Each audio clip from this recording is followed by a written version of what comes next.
I saw the Iron Claw. Have you seen it yet? Yes, actually, me and the wife, we just went to theater and saw it a few days ago. Loved it. It's Nice. a tearjerker.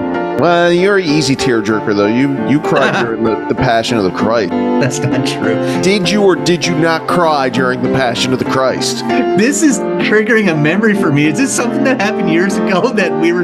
You went and saw it in theaters again, and I remember you came back and said that you cried. No, I did not. That is a You did. You said you cried. It came to you how much Jesus did for humanity. That's the truth. I'm not lying. Are you not trolling? This is legit. This is real. This is what you told me. You sat us all down in your basement. I don't know if I did or not, but the story does sound something like I would do and say. It does, yeah. So I'm not surprised that you got the old waterworks going for the Iron Claw.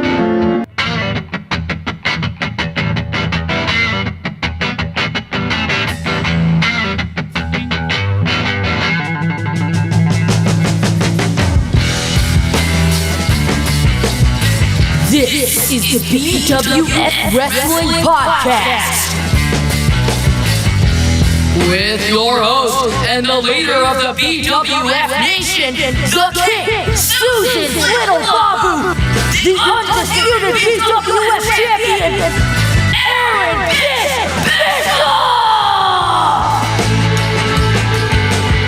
Welcome, BWF Nation, once again to another fantastic episode of the BWF Wrestling Podcast. I'm your host, Fish, and thank you once again for joining us. As I said, this last week and the week before have been our biggest viewership episodes ever. We just keep getting bigger and stronger and just growing every single week. Co-host G. Patrick Condon, please tell the folks out there who haven't already subscribed to the Hunting Party channel. All right, that's enough, Aaron. Jeez, get you going. Right? Stop. People, I've seen from the data that people are just clicking to see my first appearance and my first sentences. So the quicker that we get to the real deal, I'm the real deal here, by the way. Yeah. The more that we retain the audience.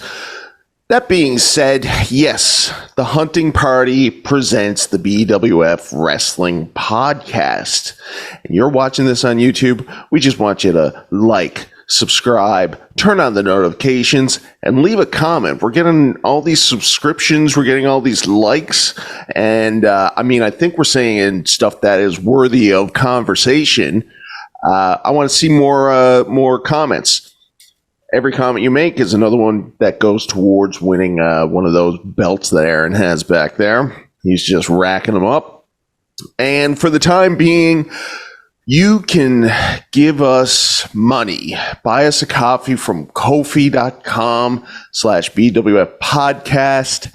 No one has given us $1 yet. You could be the very first one, and that will go towards many things. But we're not obligated to say anything, really. Maybe I'll just take it and I'll buy myself a soda pop.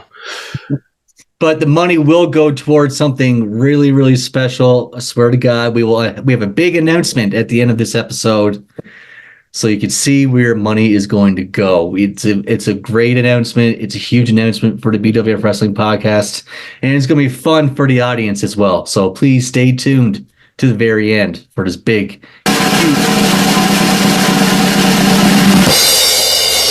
announcement. I thought I could get you to say what it was by putting the drum roll effect on there. You're good. Normally that triggers people to just answer. I was very close, honestly. Yeah, that's a psychological thing. Yeah, that's right. So, yes, as you said, Aaron, we're more popular than ever. The ladies, the guys, they love watching us. And because we got interesting takes on things. And this week we're going to be talking about what? Aaron, what's our big show about this week? We are going to talk about the pay-per-view that David Meltzer at the time proclaimed to be the greatest wrestling pay-per-view of all time. Wow. Right. We are going to talk about an oldie but a goodie.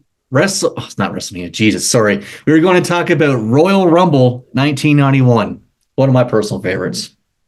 Amazing, and you're not the only person I think that loves it. And correct me if I'm wrong, but did we not get somebody asking us about this pay-per-view way back in July? We did. I'm looking at it now. Back in July, before we were even in video format, we had a guy, a loyal fan, a loyal BWF Nation member, Nick, who requested that we review the Royal Rumble 1991. And he wanted to do it. And I sure hope this is not any of your trivia, but he wanted us to do it because at the time it had 440,000 pay-per-view buys. Aaron, did you know that? And believe this, that is the most Royal Rumble pay-per-view buys that WWF would have until 1999. Even with the peak Austin going on in 1998, they did not outbuy the 1991 Royal Rumble. People were invested. Amazing. I mean, Royal Rumble is, and it's going to be Royal Rumble month around here. I imagine BWF podcast, Royal Rumble, many people's favorite pay-per-view of the year and the start of the Wrestlemania season. The road begins at the Royal Rumble. But now in this 1991 version, they had not come up with the stipulation yet that the winner would go on to face the champion in the main event. But they still managed to keep it pretty good, hey? Yep, absolutely. All right. Thank you, Bishop. Now, well, honestly, it is like the Rumble 91 is like a wrestling historian's wet dream. If you're like me and you just loved getting to wrestling history and just looking at storylines and moments that sparked, if you go to Royal Rumble 91, it sparked everything going to WrestleMania 7 and then everything with the Macho Man, everything like that afterwards. It's a very, very important night. It's Dusty Rhodes last night in the WWF. Virgil turns on the $1 Million Man. There's so much to go through on this pay-per-view. Sergeant Slaughter winning the WWF title. But yeah, we will get into all that very soon. Condon, where did you go, my friend? Nice shirt. Sorry, bud. That's on me. Oh, thank you. My kid, I'm referring to them as, although they still have a very active father in their life. But my little buddy Toby got me that for Christmas as a gag joke, I guess, because it's a barbecue. Very good. Yes. I guess you're becoming the new Christian in the household, huh? The patriarchy? Is that what you mean? No, sir. Much like how I was raised, this is a mother-run household here. There's no change in that.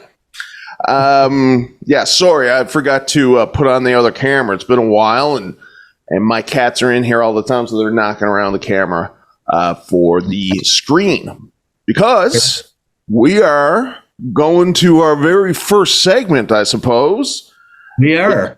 Which we have still, I don't have any music for it or a thing. Maybe we'll do that in the time being or whatever, but it's your baby. It's the real deal. Well, maybe if you can have some theme music in the background, like maybe you can do some, make a little beat or something. I don't know. Me? You want me to do that? Do a little beatbox while I introduce the real deal. I don't think I'm allowed to anymore. I think that's called cultural appropriation. I'm not allowed to. Yeah, sorry. So, nonetheless, besides your insensitive requests, let's take a look at what you've been scouring around. Okay, so, my God, Bish, what do we got here? Start it from the beginning. I'm not sure what we got here, but start it from the beginning. It's Lucha Underground. Oh, yes. Highlights from Lucha Underground. Have you ever watched Lucha Underground before? No, and you know what? I wish I did. I didn't get into Lucha Underground until it was long over. I didn't start to watch it or anything. I mean, all of so many guys that are wrestling in the big leagues now started off here, and I thought that the concept was really awesome, really cool. You're a fan, I guess? Loved Lucha Underground. I watched as much of it as I possibly could. I love the storylines, the action. Like, look at this shit here. If you see that guy there, do you know who that is in the yellow, in the mask? Do you know who this is? Do you know all this flippy shit? No, who is it? It's Ricochet. What was his name on there? Was Prince something or other, wasn't it? It's Puma, yeah. Yeah. And I know I call Ricochet Ricochet right now in WWF, but WWE, Nice. sorry. But Good one. but he was awesome in Lucha Underground. If anybody out there has never seen Lucha Underground, go out of your way to watch some of the stuff because they were hardcore, man. The matches were off the charts. Yeah, and the whole deal was that it was like a cinematic, right? It was the storylines were shot like it was a TV show, and it was much more cinematic than it was, or than anything before that time. They murdered someone on the show. I mean, what more do you want? Yeah, it's cool. Yeah. I mean, WWE did it first, but No, but seriously, Lucha Underground is awesome. Check it out. okay. What do we got next? The NXT thing. Oh, right. Did you see this guy fly from the middle rope? Yes, that's right. Now, everybody was giving this guy a lot of props for doing it. I saw this clip, and I'm not impressed personally. I don't think it takes it's. I don't think he did too much. I think it's the guys that were sort of catapulting him more or less, right? Looks fun as fuck, though, doesn't it? Imagine Oh yeah, for sure. But he was pretty braggadocious about people's response to it. Like he knew that it was going to be go over well, and people were like, "We don't know how he did it." Well, he had two guys that were just. But anyways, I don't know who was it. What's the young gentleman's name that did the move? Oh, I don't fucking know. Nobody knows. That's it. Spot Monkey. What else do we got here today? Coming up hard on this. Do you purposefully find these all on Facebook? It's just the easiest platform for me to find these reels, yeah. All right, Bob Backlund. All right, so we are at the 40th anniversary of Hulkamania starting this past week. Right here is right before that, a month before Hulkamania, starting with Bob Backlund and the Iron Sheik. This is the infamous spot where Sheik has Bob Backlund in the camel clutch. He refuses to tap out. And they put in the towel, yeah. Yeah, amazing stuff. This is the first I've ever this is the first thing I had ever seen about Bob Backlund because they played it all the time when he returned to have his thing with Brett in 94, which is really weird because even back then he seemed like he was a really old guy. But I think he was in his 40s, I guess. Like, I mean, he's certainly younger than Hogan and everybody, different times, I suppose. But yeah, they would use that as the catalyst for his amazing heel turn, really. Loved his heel turn and eventual WWF championship. Yeah, it's long-term storytelling at its best. He did something 10 years ago, and then he returned 10 years later. And he came back as the face, the guy who he was, the cheery, smiley, slap the fans' hands guy. And then Bob Backlund snaps on Raw one day, or Superstars. And he threw the chicken wing on Brett, and he just freaking out. And then they used he said he's never lost the championship. Technically, he's still the champion because he never gave up. I mean, there's no lies, no lies there detected. So it's a great storyline. We should actually probably go into that one of these days. But yeah, I'd love to. I went back every now and then. I'll go back and just to see how well it aged, and it did really well. He did. he did a really good job for somebody that had never done any heel work before. Yeah, ever. And so it was really strange too that he because the way that they treated him when he returned, like he was bopping around there for like in '93 and stuff. He had that match with Razor Ramon. I mean, yeah, with no build-up, didn't make any sense or whatever. Anyways, Bob Backlund, good hand, still in good shape, I hear too. This next clip is something unreal. This is from Germany, I believe. This is Bret the Wishman Hart, not the Hitman. This is a fake Bret Hart. I've seen this too. I never knew this existed, but this is actually Doink wrestling this fake Bret that wrestled for years under this Wishman moniker. I don't even know how he got away with it. That's awesome. It's so funny. So is that actual Doink? Is that the real Doink or a fake Doink? Real Doink. That's so funny because in the indies, there are loads of fake Doinks. I may have talked about this. I went to college with a guy. I assumed from back in '94 that it was a real Doink, but I could be wrong. No, on the indies, I went to college with this guy that dressed up as Doink was his gimmick when he was wrestling around Hull and stuff, and he would sell 8x7s or whatever glossies of the actual Doink, and he was a big guy too. He didn't look anything. His body shape was not the same, and he had facial hair that he painted over. It was wild. But yeah, so it's really ironic that we're seeing the actual Doink fight a fake Bret. Wishman Hart. Yeah. I'm sure it's not. Yeah, I don't know what the legalities about that is, right? Because it's like it's I don't know. You can't really do anything about it, right? Well, and I'm sure Doink is not supposed to be fighting as Doink there either. Probably not. No. Definitely not. Okay, moving right along. Yes, sir. We should have one or two more, do you believe? Put that brought up that one again. 1, 2, 3. Yeah, there's 2 more.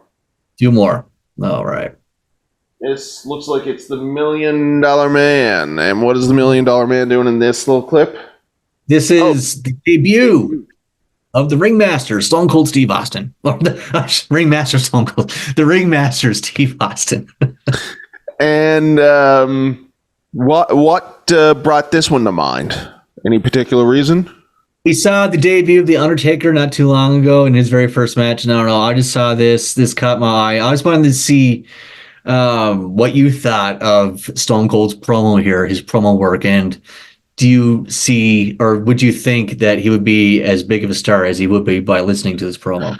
No. I remember when this whole thing was going on and Ted DiBiase was talking about bringing in this guy. And so I'd never heard of Steve Austin. I didn't put it together that he was Stunning Steve because I did see the Hollywood Blondes, but I remembered Pillman more from that. So he came on and he didn't really have much of it wasn't much of anything, was it? He speaks. There's no real charisma going on. It's very strange that this is what Vince decided to do with him. It's like, what he's done a lot in the past, which is take away somebody's best element from them. Pretty much, yeah. And we'll hear him talk right now. It's not good. Like, it's okay, but I mean, we'll hear it now. I don't hear it. No, I don't hear it either. I don't know why. There's no sound. Okay, it's fine. If we can't hear it, it's fine. We'll save the audience 3 minutes of their life that they're never going to get back ever again. Yes, I'm sure we would be demonetized as well. Yeah, like he's telling everybody to look into his hand and stuff like that and feel the presence of God love him. God love him, yeah. So if you do want to go back, it's on YouTube. There it is. But, as we said last week, not everybody's great from the start. All the indie wrestlers out there. Stick with it. But I am curious now because I am remembering the Undertaker thing, and he had an especially bad promo. Was this on the same level? No, it was slightly better. Yeah, because I mean, Stone Cold had already that was the Undertaker's first appearance, and he was like, "Let me tell you something," and he was like, "I'm gonna kill you," I think, or something. Yeah, and Stone Cold kept saying, "Yeah, man is like, man was his what?" And you could tell Stone Cold was nervous in the interview. His hand was shaking a little bit. He had a little nervousness, but that's okay. I can't remember. Here we go with some more indie stuff that you love. Whoop. This is Jacob Fatu, the cousin of Roman Reigns. He's in MLW right now, and this guy is fucking nuts. Just keep this on the screen for a couple minutes as we talk it over, because I want everybody to look at his fucking fantastic athleticism, and he can move like a cruiserweight. And this guy looks like he's 275 probably at least. But look at him go! Holy shit! Why isn't he with everybody else in the Fatu family? I have no idea. He's still under contract right now with MLW. I'm assuming. Jesus, look at that! Right, I'm assuming that after his contract is over, that AEW and WWE will be calling, because he's too good of a talent to be left on the indies. Well, he's been there though for quite some time. It's not. He's been around there for. I mean, he was there before Solo Sika, and I don't want to say something that I'm not 100% sure of, but I thought it was because he got in trouble, and so. But I don't know. I don't know. So I don't want to say much more than that, but I thought that maybe it was some sort of maybe attitude thing or something, but there's it's not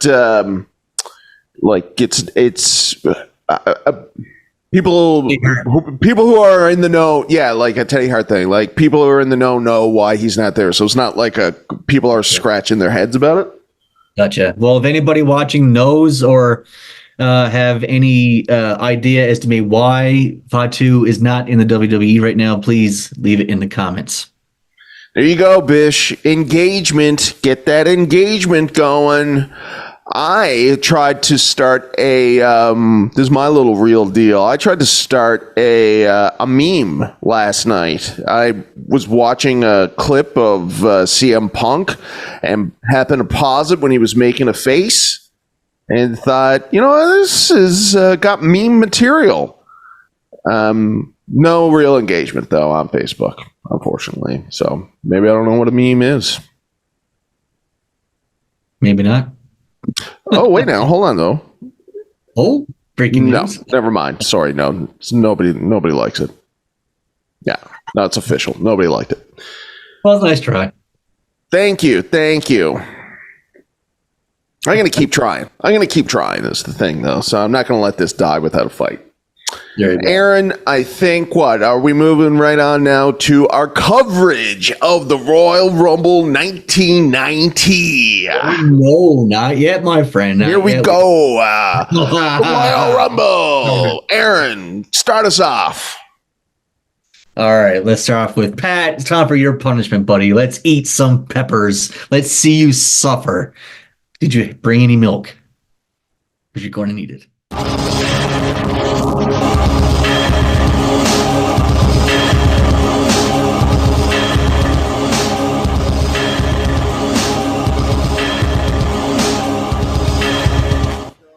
It was,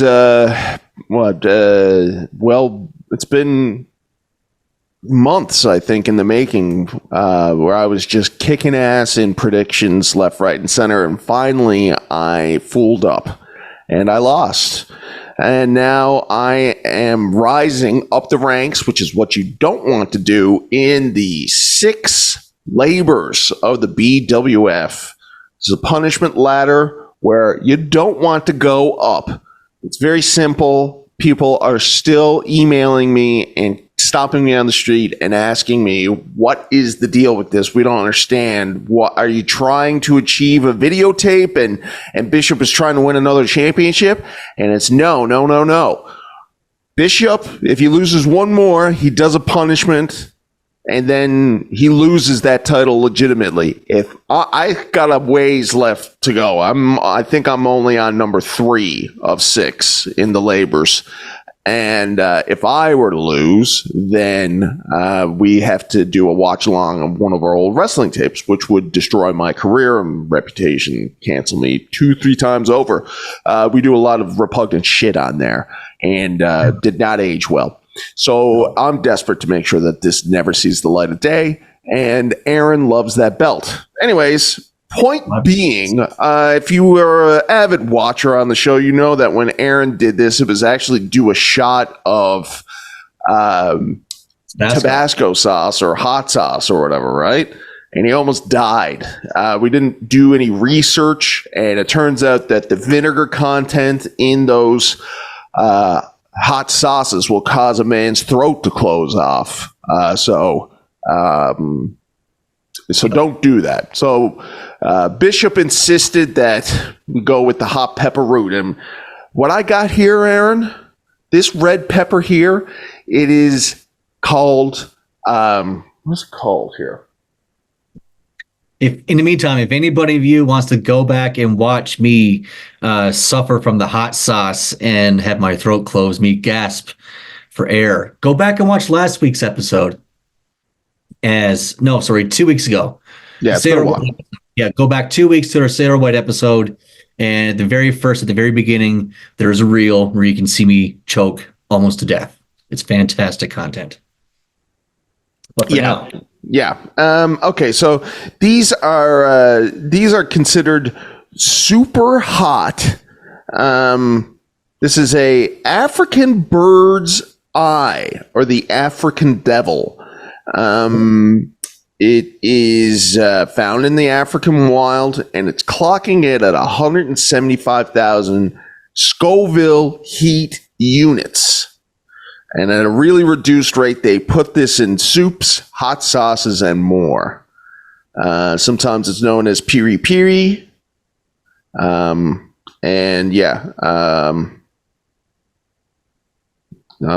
just reading here that you don't want. So if anybody out there watches Hot Ones with the hot wings, you're looking at somewhere between the bomb and maybe like number 7 or so, between number 7 or 8 on the hot wing scale there. Wait, now is that 8 towards the end, like hot, or earlier? Oh, really? Yeah. The font one that they have is like 2 million Scoville or something like that. The one before that's like 1 million, and then they have something like this, like 175, 200,000. Okay, well, I don't have any milk or anything. So, anyways, I mean, normally we should be doing this at the end of the program so that I don't have to be on camera as I suffer, but Aaron decided to run time and switch it up right before he went to camera. So, there we go. Don't rub your eyes, for God's sakes. What's that? Don't rub your eyes after. Okay. Be careful of that. So, there we go.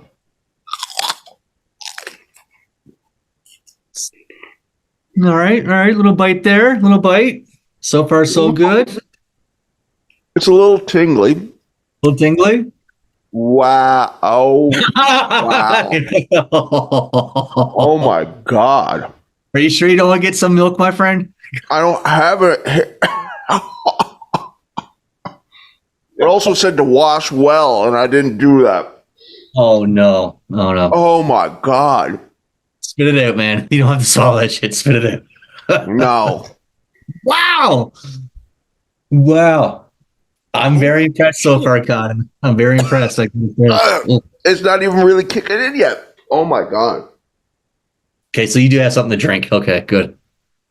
Oh, my. It's like I've never. Oh my God. It's like my mouth is producing a lot of saliva here now. It's hard to see because everything is red, but I'm feeling it I'm feeling my face turn red. Yeah, careful. It began immediately on my lips. My tongue is numb right now. I can feel it down my throat. Jesus. Eyes are going over. Oh. Oh my God. Whew. This is not going to go away anytime soon, buddy. Oh man. Okay, my tongue is now really not good. My tongue is. Oh my God. I can feel parts of my tongue scorching that I've never felt in my life. Oh, Jesus Christ. Under my tongue. It's burning. No. Holy shit. Maybe I got away with the Tabasco sauce and almost choking half to death, because at least after I choked, it was over with, right? It was done. This is lingering, man. Oh my God. Wow. Oh. Yeah, careful. Yeah. Oh. My nose is.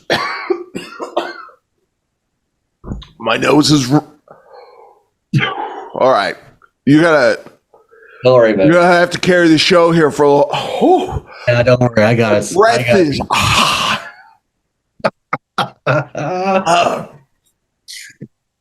Woo, boy. It's all right. Fucking. Oh my God. Why did I do this? Oh, man. Entertainment. Every time I breathe out, it's more. It's like a fire is in my stomach, Bishop. Holy shit. I can't even think right now. Jesus. Go get some water, my friend. Yeah, go top up. Why'd you do this to me? Why wouldn't you let me just shoot Tabasco sauce? Why didn't you just let me shoot the Tabasco sauce? Like, why? I apologize so many times to you about not doing the research, and then you said on this show numerous times, I'm not going to let you do that. You got to eat the pepper. Well, I eat the pepper, Bishop. I ate the pepper, and I can't see, and I'm not thinking straight anymore, Aaron. Holy shit. Wow, dude. I respect you, though. I respect you. I don't give a shit. I don't give a shit if you respect me. My mouth is on fire, Aaron. Oh, man. Okay. And now my stomach is starting to hurt a little bit now. Now it's brewing in my tummy a little bit here. Oh, yeah, that's not going to be good later. That's not. It's not good now.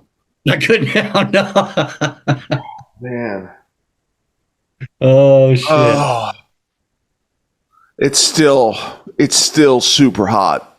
It's still, my glasses are steaming up here now. Did you say that was called the African Devil? Yeah. Yeah. All right, folks. African Devil. Poor guy. Oh, my God.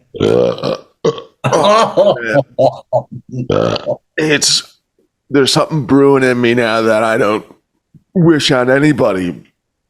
Oh, God. You're not going to shit yourself live on a podcast, are you? That's the least of my worries right now, Aaron. I can't feel my tongue.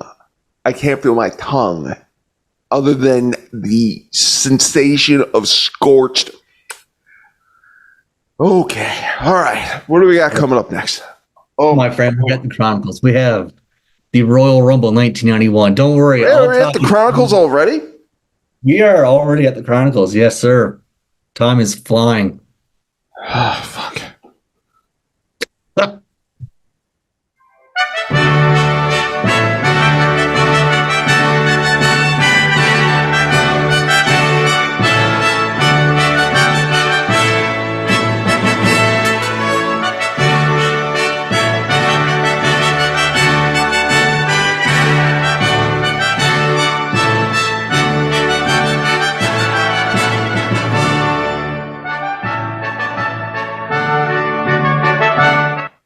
It's no joke. Whew. All right. Royal Rumble.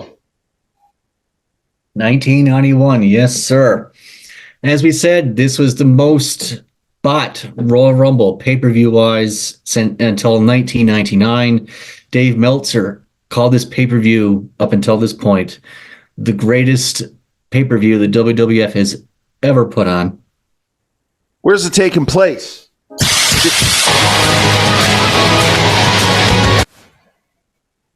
This takes place. Where is it? Yeah, where is it? I think it's in Florida. Is it not?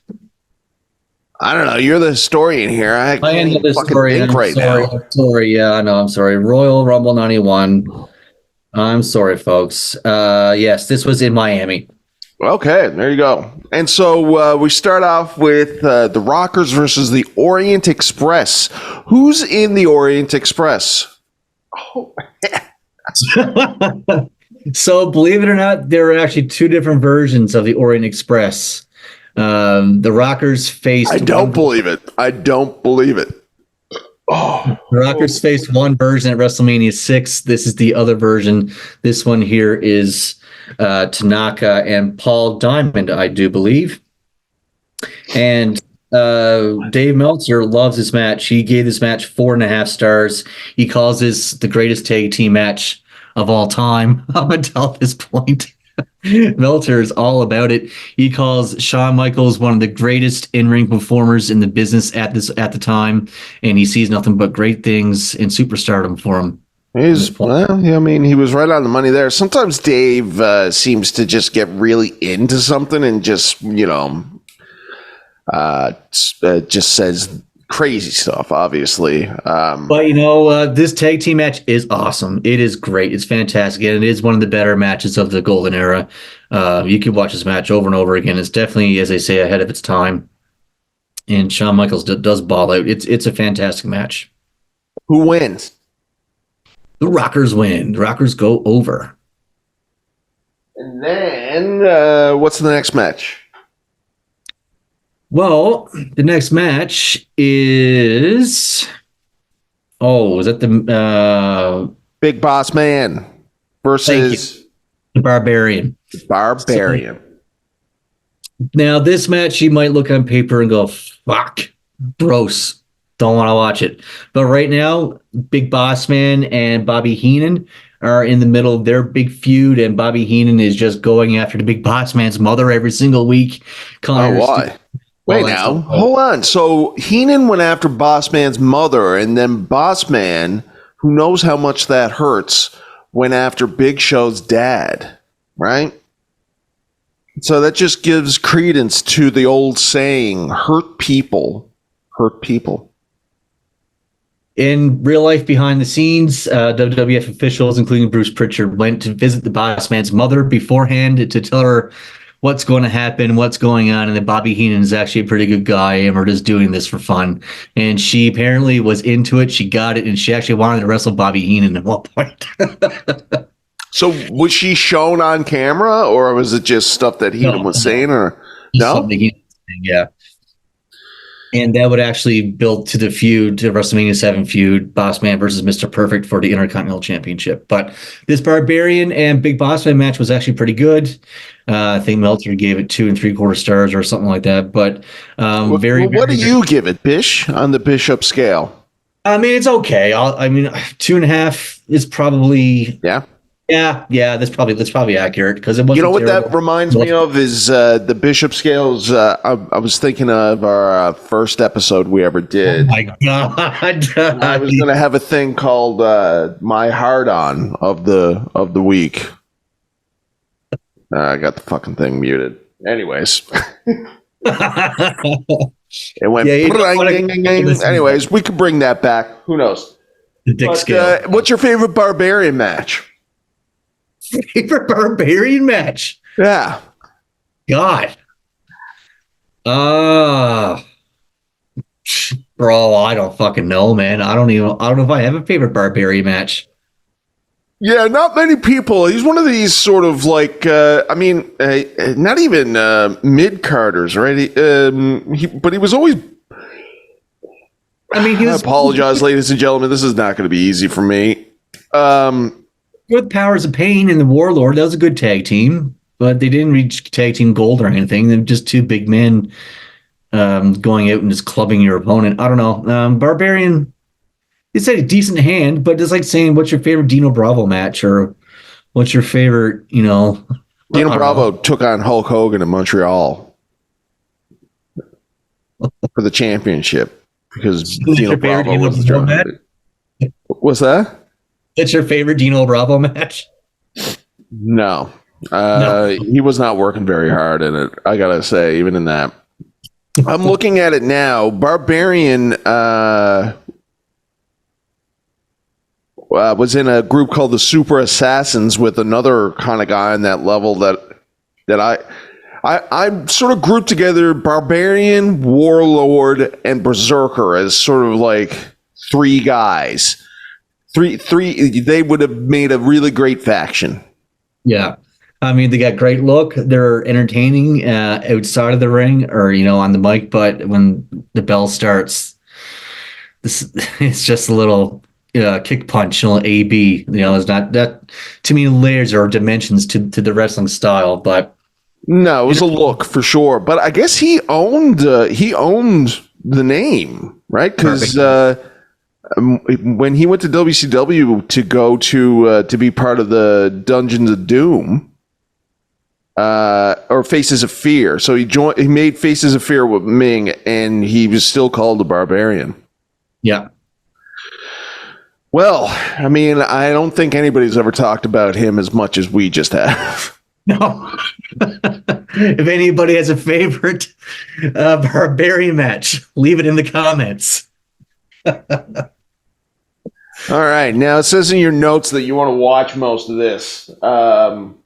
Yeah. This is the meat and potatoes of the Chronicles here this evening. Okay. So I'm not going to put this anymore on screen, I don't think, because this is the stuff that the Federation would love to take us down for. I'm seeing here Ultimate Warrior and Scary Sherry. I remember this. She was putting the moves on our boy Dingo here. Yes, indeed. So leading up to this, Macho King Randy Savage has a guarantee from Sergeant Slaughter that if he were to win the championship from the Ultimate Warrior, Macho King will be first in line to get a crack at the title. So here now we have Sensational Sherry out talking to, as you said, Dingo here, Dingo Warrior, our boy Jimmy Hellwig, asking for the same thing for a shot at the WF title if Warrior would retain. Sherry gets on like crazy lunatic here. I don't know. She gets on her hands and knees and she's going to pretend to give him a blowjob and all that crap. And the fans are cheering for it. I mean, it's all the Attitude Era before the Attitude Era. But wow, look at this is recorded directly off of a tape. That's sweet.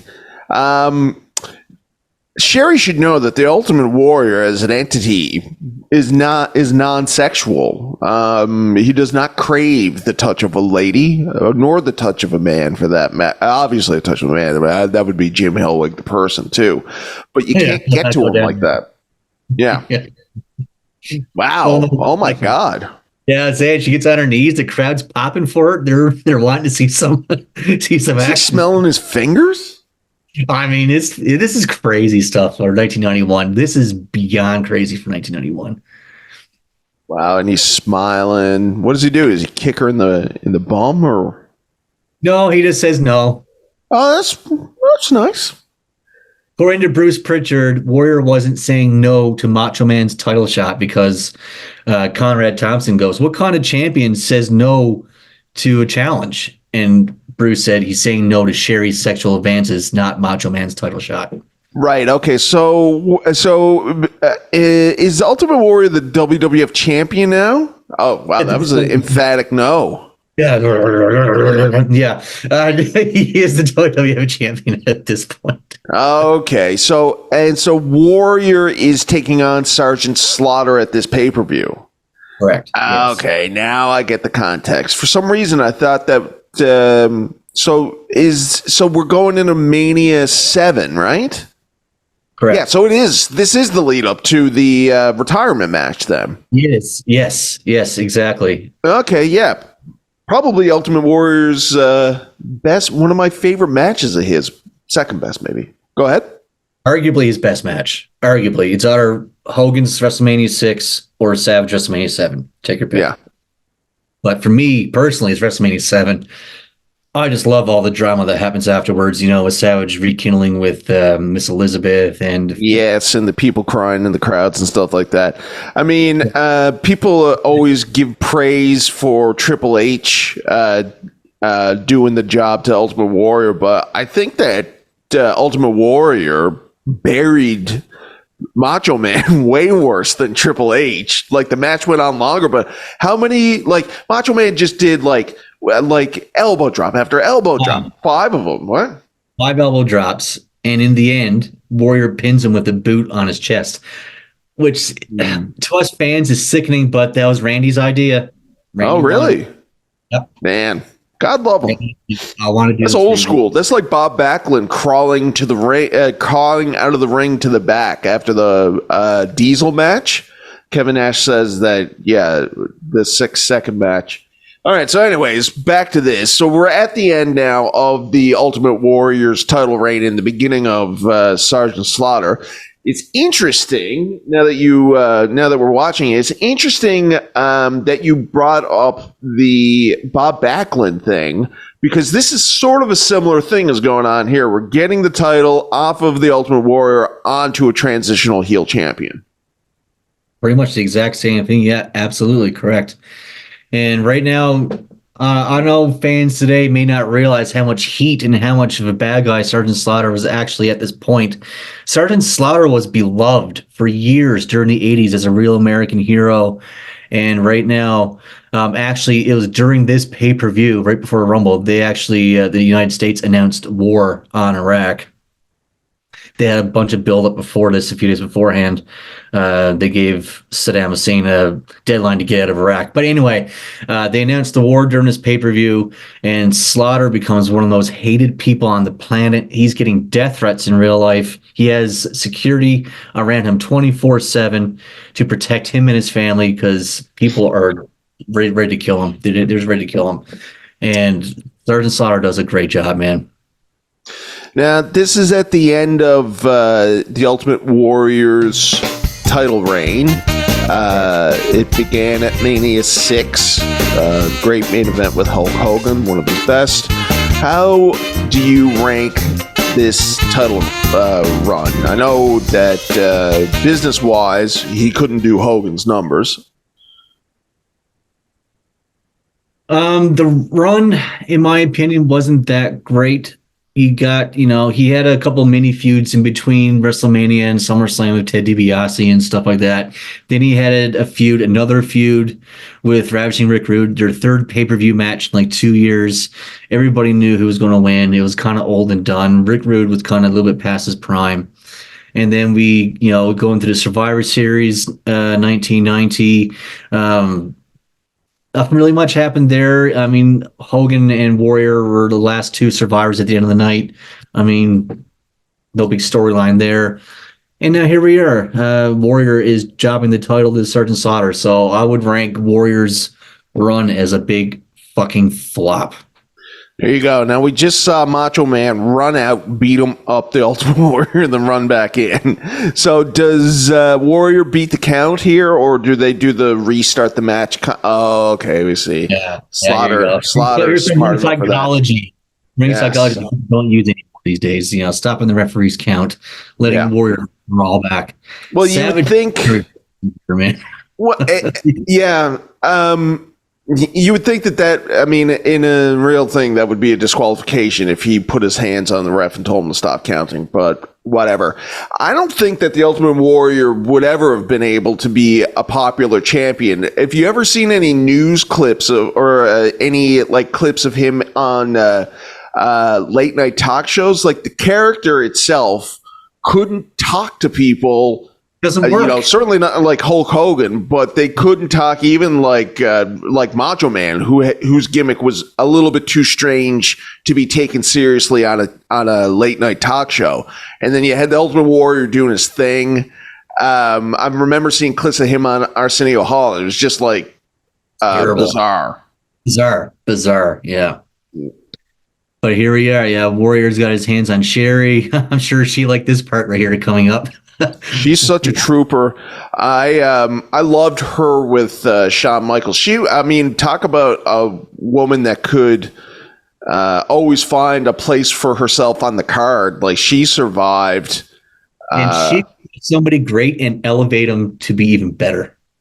Yeah, and she could, sorry to cut you off, but this is very important right here. Here's the scepter. I'm over the head.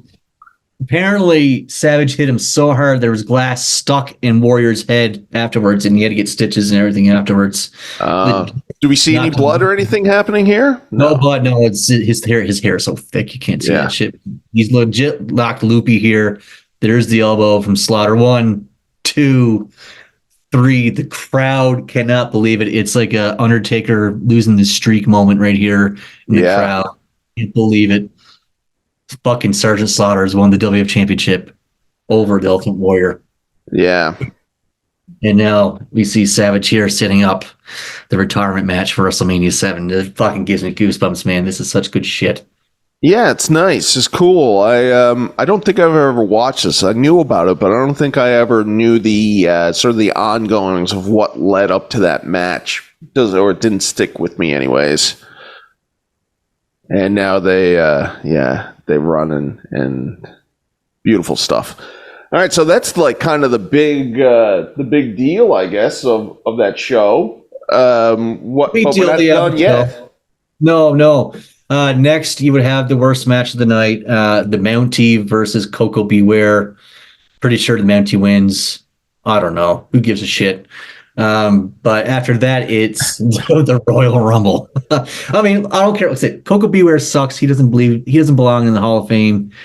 The Mountie belongs in the Hall of Fame over Coco Beware, as far as I'm concerned. But either way, I really like the Mountie. I thought so. Who is he? He's Jacques Rougeau, is it? Yeah, I thought he was really good. And I like him in interviews too. I find that he's like very. It seems to come off very well, like a French Canadian kind of guy, very sort of typical. But the Mountie had a lot of funny stuff. The Mountie's thing with Big Boss Man was really funny. Yes. Where he ended up in jail, that was pretty good. The loser goes to jail match. Yeah, that was great. Yeah, it was entertaining stuff. I mean, the Coco, nah. No, but I'd like to take a look and I was going to bring up something just then about Coco Beware, because I agree with you. Coco Beware is the reason why the Hall of Fame jumped shark or whatever.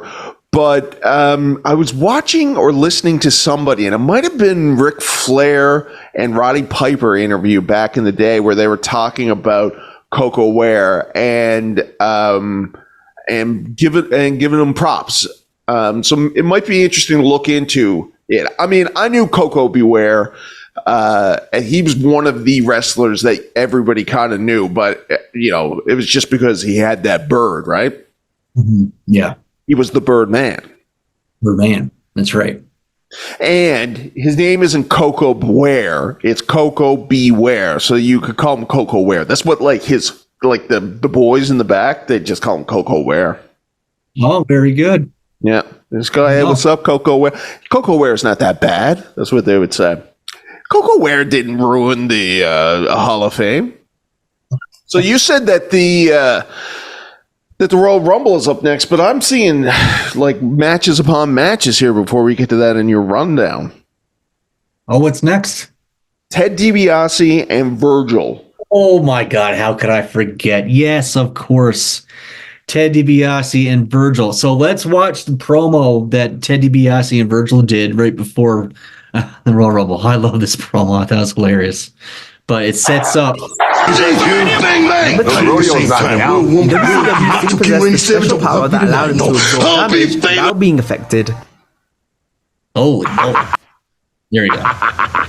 Like every red-blooded Texan would say, everything's bigger and better in Texas. Right, Rhodes? Well, I'm here to tell you that there's something bigger and better than Texas right here. My bank account. And you say, Dusty Rhodes. This from a podcast that I saw recently, but I think it's too good, and I want to try it here too. Bishop, give me your Ted DiBiase laugh. Wow. That's good. That's better than those other guys. I don't think I could do it. It's hard. He's got like, no, I can't do it. I don't got it.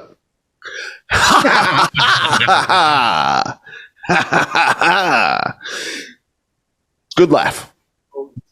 Blood is thicker than water.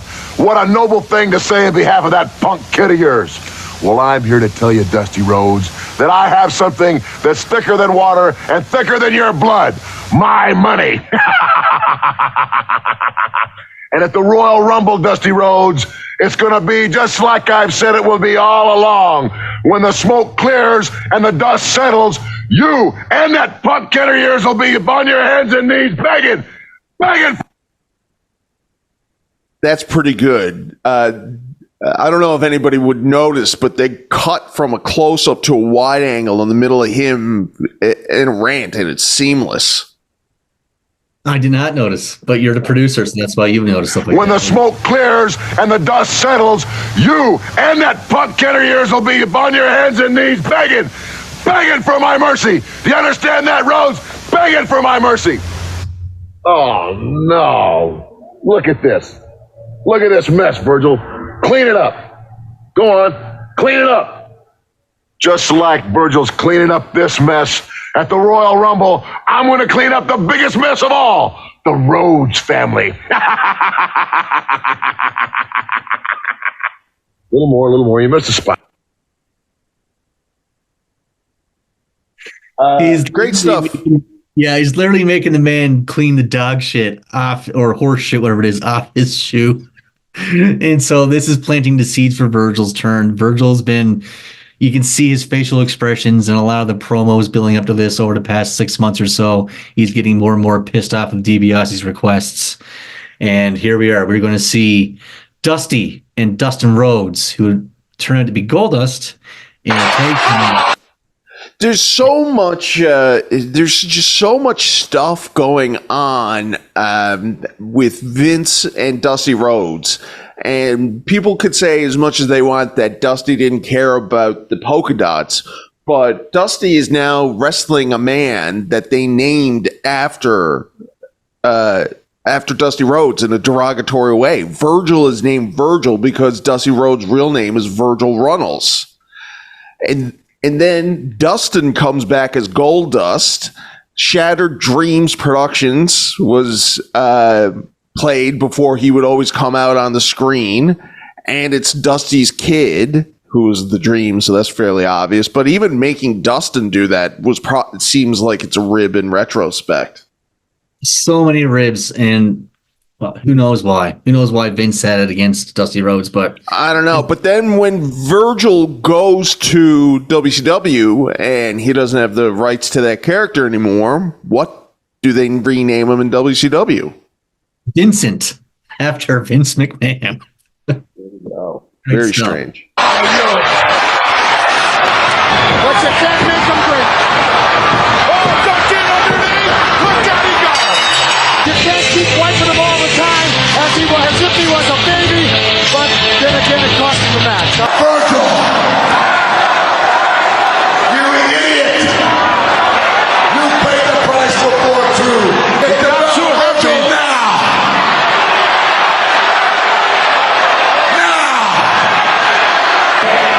Now get in here and wrap that thing around my waist. Gonna be the is also really bought into and loved Virgil, right? They go crazy for this. Oh, yeah, man. They do. Give me a break. another time. What do you think you're doing? You get down there and you pick that belt up right now and you wrap it around my waist. Everybody's got a price. Oh, he got a prize! And take it all back, Virgil! Look at the look on him! A standing ovation here for Virgil! They go on to have their match at Mania. So that's a long time coming. Yeah. I mean, yeah, that story, that was... Sorry, my phone's went off. That story was years in the making. Great, yeah, just great story, great payoff. Piper is great in the whole thing. You know, he's a great catalyst in putting Virgil over on commentary and on the mic. The people loved Virgil back then. It's too bad that they turned him into a jobber around 1992, but this whole 1991 year for Virgil is fantastic. He's in one of the main matches at WrestleMania. He's in one of the main matches again against Ted DiBiase at SummerSlam 91, where he actually wins the $1 million championship. He's part of Bret Hart's team in Survivor Series 91. I mean, fuck, what more do you want? I don't know. I mean, he's turned out to be kind of a weird guy, and there's lots of stories of him being a grifter. So he could have had,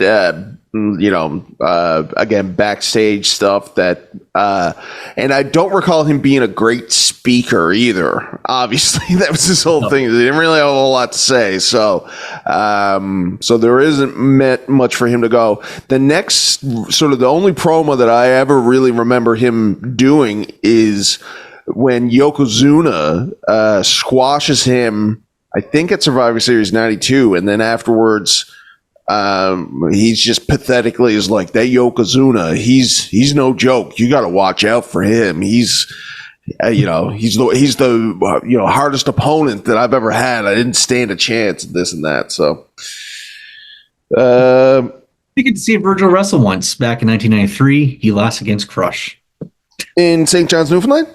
St. John's, Newfoundland. Yes, sir. Yeah, nice. Was it heel Crush? Heel Crush. Nice. I like heel Crush. Okay, so now, and it says here that the Rhodes family returns to the WCW immediately after this match. So that's the end of Dusty Rhodes and the Polka Dots. Literally, as soon as Dusty walks out of the ring, he goes, gives Bruce Pritchard a hug, and takes the fuck off for Atlanta. And we'll see Dustin in 5 years from now as Goldust, as we said earlier. Good on him. I wonder, yeah. All right, so now we're going to the Royal Rumble match. And what's the story going into it this year? There's not really any story going into it. It's just because at this point we still don't have whoever wins the Rumble is going to WrestleMania and all that stuff. So this is just a big match to entertain the crowd, basically. At the very end, we'll see Earthquake and Hogan as the final two. That's pretty much the blow off to their feud. You can go back and watch our Earthquake and Hogan episode in the archives. But yeah, this here will be the blow off. This is the first year in Rumble history where 10 or more wrestlers will go 20 minutes or longer in the Rumble. Rick the Model Martel will set the longevity record up to this point at this Rumble with 50 some odd minutes in the ring.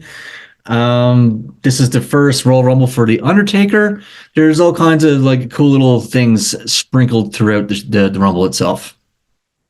Cool. And what does Dave Meltzer think about it? Oh, there's your boy Dino Bravo as we. Yeah. Is this Rumble itself one of your favorites? The actual match, did that contribute to Dave's thing, or was he talking more or less about the undercard? He was talking more or less the undercard, and same with me as well. The Savage and the Warrior Sergeant Slaughter stuff is just amazing. The Virgil stuff is amazing. The Rumble itself is okay. It's a little dragged out at times, but if we skip, I think, to like the 40-minute mark, if you wanted to, just go ahead. We can see Undertaker being eliminated by the Legion of Doom, which I thought was really cool. There's a lot of cool, interesting matchups in here. Honestly, we can just pretty much just skip through the Rumble. It's not even that big. Honestly. So what was it that, as a fan of the Royal Rumble match, why, out of all of the Royal Rumbles that we could have started off in our first ever Royal Rumble month, why was it this one that you wanted to pick? It's just because, 1991, we were, as kids, this is like peak fandom for us kids. We got the Macho King, we got Hogan, we got Warrior, we got all these cool characters. Said the storylines leading into this Royal Rumble, they shaped the WWF for years afterwards. I love the Savage Warrior stuff. I cannot get enough of that. But it's a very important night in WWF history. So the war is announced on this night, and they're going to go full sail with the Sergeant Slaughter, anti-American, Iraqi sympathizer stuff. He's going to be burning Hogan's tank top and American flag and all that shit at some point leading up to WrestleMania. I mean, It's going to get wild. The storylines get wild. And 1991 is a great year in WWF. It's one of my favorite years all around. 1991, 1992. It's a great era. So I just wanted to start off with a little bit of a bang, I guess, storyline wise. It's it's interesting. And I don't know if they had done this in the previous pay-per-view, first pay-per-view year, but they're like ending stories in this Rumble now. So like you said, like although Hogan and Earthquake never had a one-on-one pay-per-view match, to my knowledge, they can end the feud in the Royal Rumble by having him eliminate him. And then, other people can start feuds by elimination in the beginning and end the feuds at the Royal Rumble. So they're starting to see the advantages that they can take with this match. Exactly. And they kind of did the same thing the year prior, 1990, where Hogan and Mr. Perfect were the last two. They had a feud leading into the Rumble. That was their blow off. Right. And Hogan and Warrior were in that one too, right? They started that. Yeah. Yeah, exactly. So they ended the Earthquake shit here, and with all the pro-America war stuff, they're definitely setting up, even though Hogan technically didn't win a WrestleMania main event, they're setting up his WrestleMania main event with this win. Right.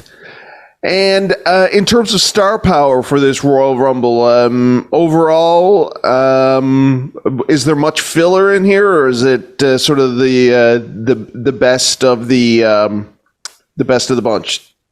There is some filler. We get Tony Atlas dressed up as Saba Simba. Yeah.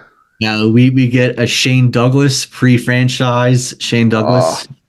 His first run. Not good, right? Yeah, not good. Shane Douglas is not good. I think we have to just come to that conclusion. He just has not been very good. There may or may not be a Max Moon in there. I have no idea, but. We got a little Texas Tornado. I saw the Iron Claw. Have you seen it yet? Yes, actually, me and the wife, we just went to theater and saw it a few days ago. Loved it. It's nice. A tearjerker. Great. Oh yeah? Well, you're an easy tearjerker though. You cried during the Passion of the Christ. That's not true. That's not true. I laughed during Titanic. Okay?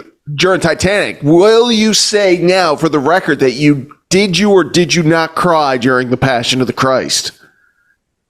This is triggering a memory for me. Is this something that happened years ago that we used to make fun of me or something, or what? No. I just remember. I never saw it. You went and saw it in theaters in Gander, and I remember you came back and said that you cried.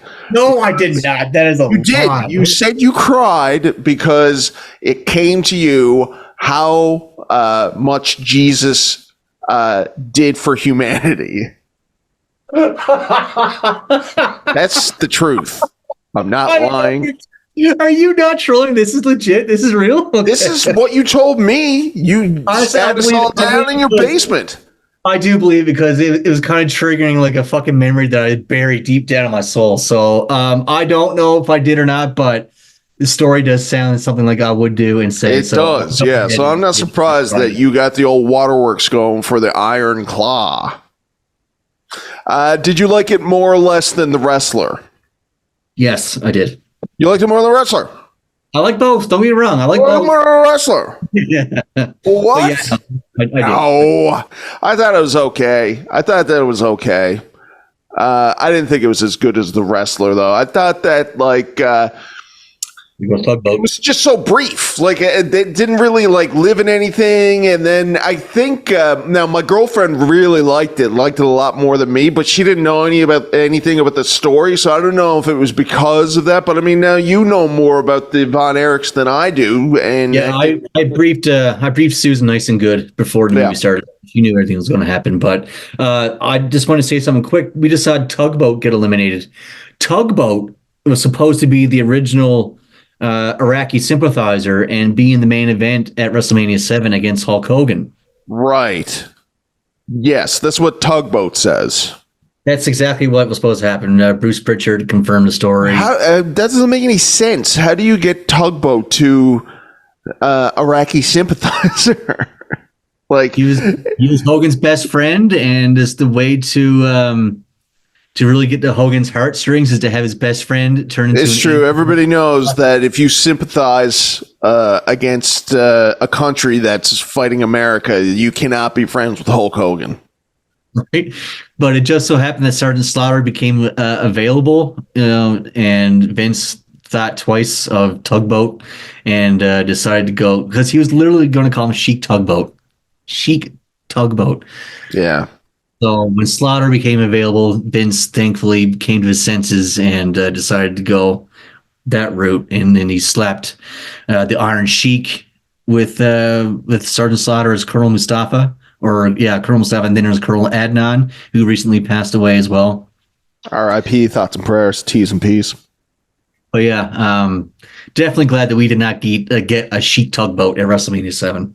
Yeah, I guess so. I mean, I don't think that main event was anything special anyways. Are you a fan of that Mania 7 main event, Hulk Hogan? I liked it. You nice little color. You got blood going. Definitely wasn't Hogan's worst match by any means. So, yeah, I'm okay with it. Yeah, I think Hulkamania was really like on its deathbed at this point, actually. And I've heard that in this match, they've actually people have said that they've sweetened the crowd because people were booing him, and it only got worse. So it's next year that him and Sid have the thing, and he pulls Sid out, and people are audibly booing him. But I think the end of Hulkamania is. We're witnessing it right here. It begins, the beginning of the end. 100% correct. In real life, they noticed this, and they want him to send Hogan over to the troops in Iraq as a publicity thing, was it? To get him? But they weren't allowing anybody to go over at the time because of the war. So what they ended up doing with Hogan is Hogan visited the families of all the people in the armed forces and the Marines and stuff like that. And he would go to all the homes and visit the family just so they would cheer for him. Holy fuck! I mean, yeah, that's disgusting. That's that's really like will turn your heart to stone. It's so cynical. But I mean, it goes to show it's like they had run out of everything. So it's like, all right, I guess like we got the storyline is Hogan loves America. Yeah, which works. I mean, he always was about America, but he starts wearing the bandana with the stars and stripes and stuff in it. And it's like, it's a surefire sign that you aren't getting over on your personality anymore. No. It's like when a baby face goes to town, it's like the cheap pop, sort of. Yeah. You're doing it for the entire country, though. Yeah, exactly. Now, we've already done a show about the earthquake. I don't think we covered this part of it, though, did we? No, we didn't. We left off at SummerSlam 1990, so this is just right after that. One of our worst episodes ever. But go back and watch it in the archives. Yeah, do it. Oh! Nice. I didn't know. We should have ended it off here. I thought that was just the end of it. Was that tag team match? It was a tag team match, wasn't it? Tag team? No, there was no tag team. Oh. Yeah, no, you're right. Yeah. It was one-on-one. What was who was in his Tugboat was in his corner, right? Right. Yeah, Tugboat was in his corner. Boss Man was a special referee, and it was Hogan versus right. All right, Bish. Yeah, we can flick this off now. Hogan's going to give him the big boot leg drop and a big toss over the top rope here. Oh yeah, look at that. I'm a big fan of Earthquake. I gotta say, I think he stumbles around like he has no problem putting the other guy over. But I wonder, I'm curious as to how they needed to reach. Oh, there it goes. Cool. Yeah. Yeah. USA. All right. Well, there you go. And that's the end of the Chronicles, our Royal Rumble edition. First time. And Royal Rumble month will be running wild here, Aaron. Yes, sir. BWF Wrestling Podcast. But we're not done yet. No, in fact, we're not getting started, but we have a couple of more segments, anyways, right? Couple of segments, including our new segment, which will have a big, huge special announcement regarding There you go. Jeff and WrestleMania. What a tease. In the meantime, we are continuing on with the labors. No good pay-per-views or anything happening. We missed Wrestle Kingdom, so we are doing Royal Rumble trivia.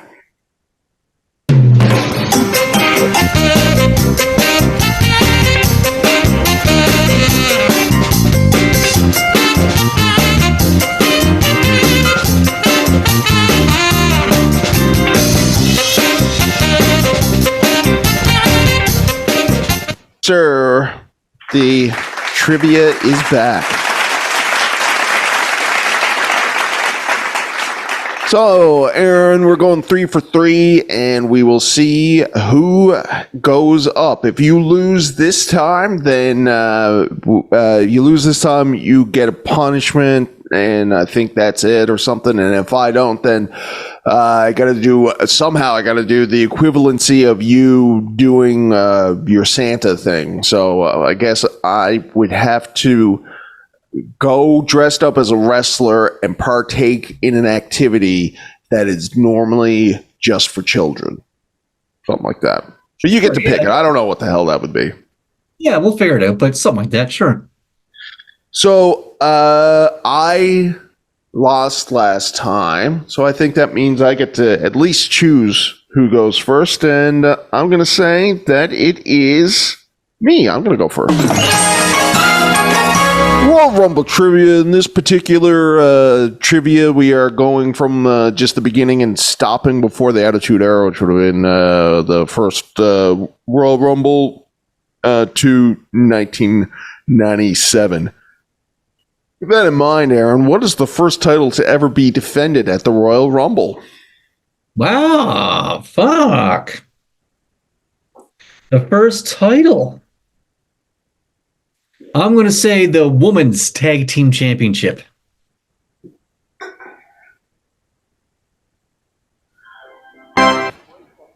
That. Why are you fucking around? You knew what it was immediately. Don't waste our time here. Come on. Go for it. Go for it. 1 for 3, Aaron. Who was in the Final Four of the 1997 Royal Rumble? So that would be now. Okay, so in the 1997 Royal Rumble, they would go on to have the rematch that had Brett Vader, Stone Cold, and Taker. Brett Vader, Stone Cold, Taker. I don't know that necessarily is what was the Final Four of the match, because 1997.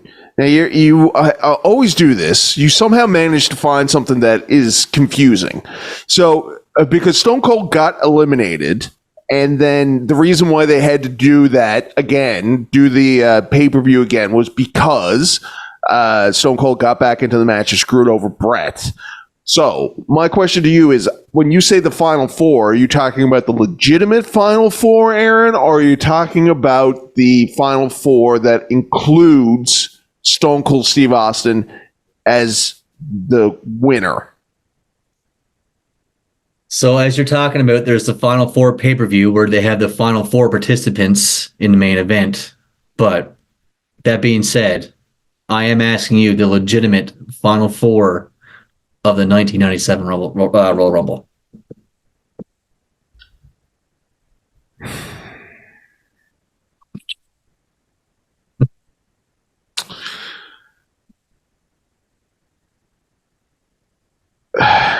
So it's Brett and it's Undertaker, and it's not Stone Cold Steve Austin. So it's Brett, Undertaker, Vader.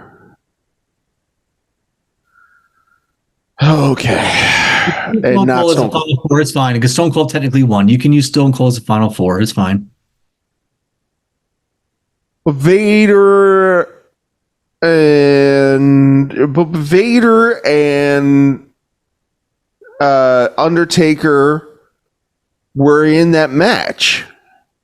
They were. So you would think that the final four would be Stone Cold, Bret Hart, Taker and Vader. But you made that distinction, so I don't believe that to be the case then. Otherwise, what? This is exactly what I'm going for.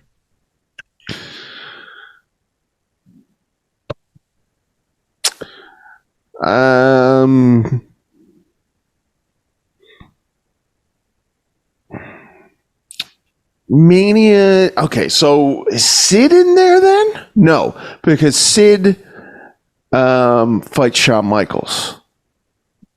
20 seconds.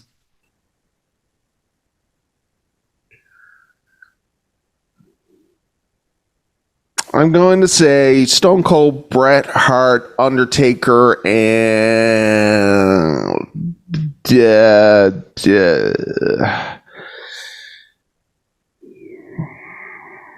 just trying to think.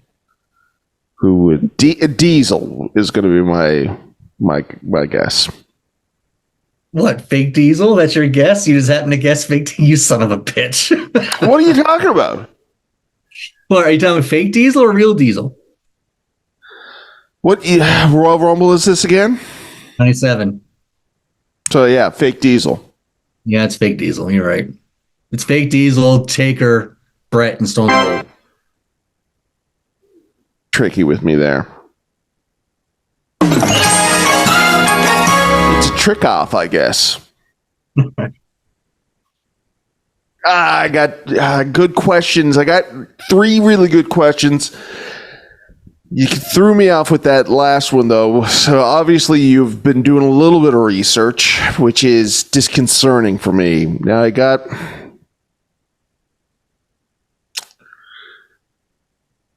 All right, we'll see how this one goes. 1993 was the first time a Royal Rumble began with 2 former champs. Who were they?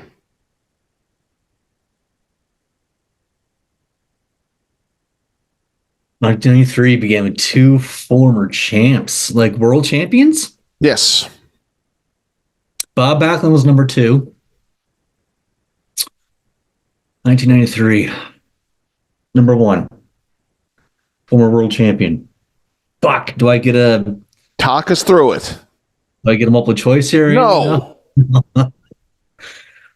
Former world champions. Oh, but it must be Flair. It must be Flair and Backlund. That's what I'm going for.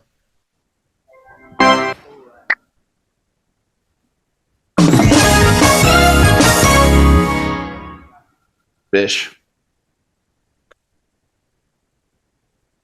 Are you thinking this off the top of your head? Possibly. Which Royal Rumble had the first... which Royal Rumble had a tag team start out number 1 and number 2 for the first time?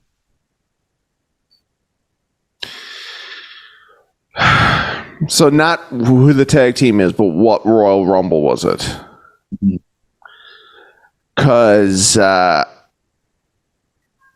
Because it was... Can you hear my cat now, by the way? I just heard one little meow, yeah. Okay, one second. Sure. In the meantime, folks, if you want to go back and watch any of our previous episodes, our archived episodes, you can watch on our YouTube channel at The Hunting Party, or you can go to bwfpodcast.com.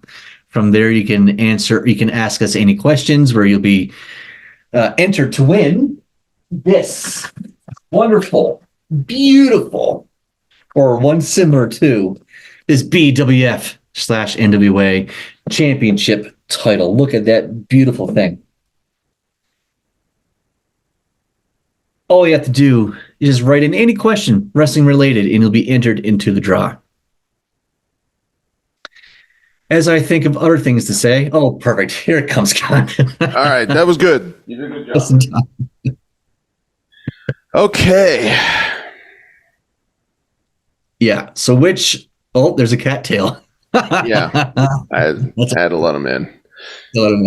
God love him. Yeah. Which Royal Rumble featured the first tag team ever to enter number 1 and number 2? So I remember. I remember it. I remember the Nasty Boys doing it at one point. I don't think they were the first, and that could be a wrong memory. Maybe they didn't start off, but definitely it was either a Legion of Doom or the guys that Demolition. It was either one of those guys that were like didn't have a problem fighting each other. So so 93 started off with Backlund and Flair. 92 was the year that Flair won. We just watched 91, and it didn't start. It started with Brett. So I don't think it would be the first time. I can't remember. 1990, we were just saying, was when they started to really start to play with the format and, you know, all bets are off kind of thing.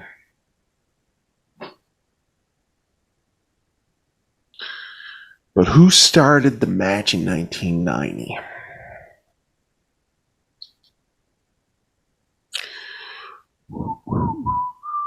Need some Jeopardy music going on here, yeah. We got.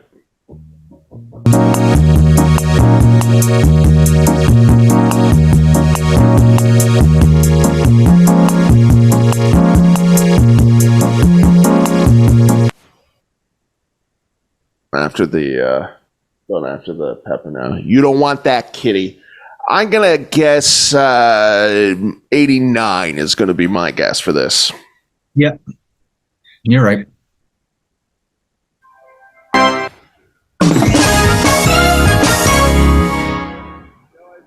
Now, Aaron?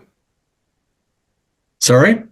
See how I was able to deduct it by thinking? Mm-hmm. Who is the only undefeated wrestler in the Royal Rumble? What do you mean the only undefeated wrestler in Royal Rumble? Someone who's only participated in Royal Rumbles and won all of them? Yes.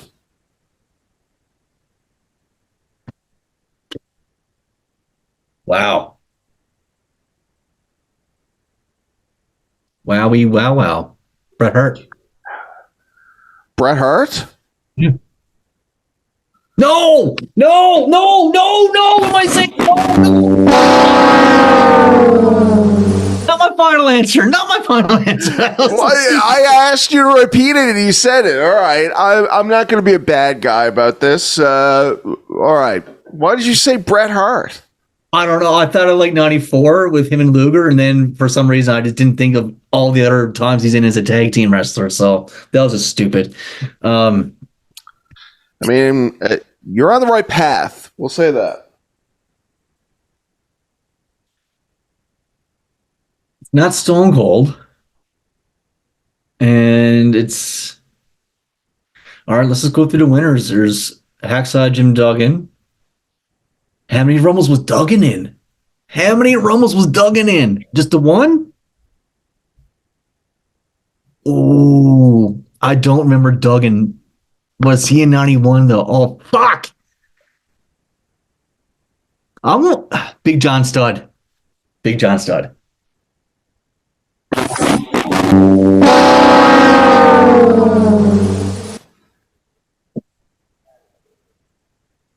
Sorry, say it again. You had it. It was right there. Was it Duggan?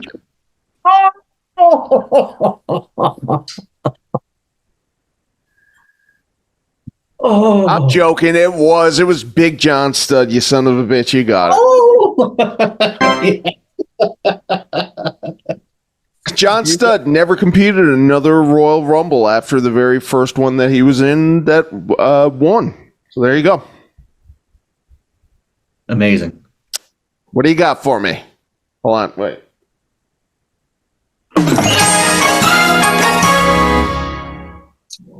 Shawn Michaels, HBK. Yes, I'm aware of him. He won the Royal Rumble from the number 1 position in the 1995 Royal Rumble.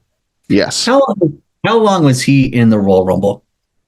Was it A, 30 minutes, B, 35 minutes, C, 1 hour, or D, 45 minutes? Okay, so I know what? Approximately. Yes. So I know that the year that he won was one of the shortest Royal Rumbles. And so I think that on average, people were coming in at about 1 a minute. Because in the research for doing this, I saw that it was I think it might have been the 91 or 92 Royal Rumble that they dipped down from 2 minutes to 90 seconds. It's a long way of me saying that. So, I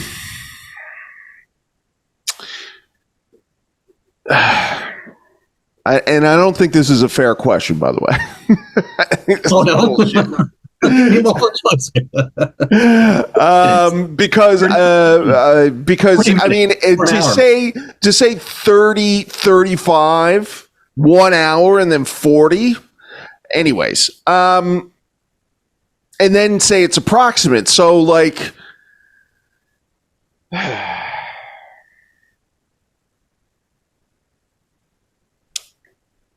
so is this like no, it's not 30 minutes. I'll give you that right now. You know it's not 30 because, you know. Yeah. So, but is this like Price is Right as close to the actual number without going over or what?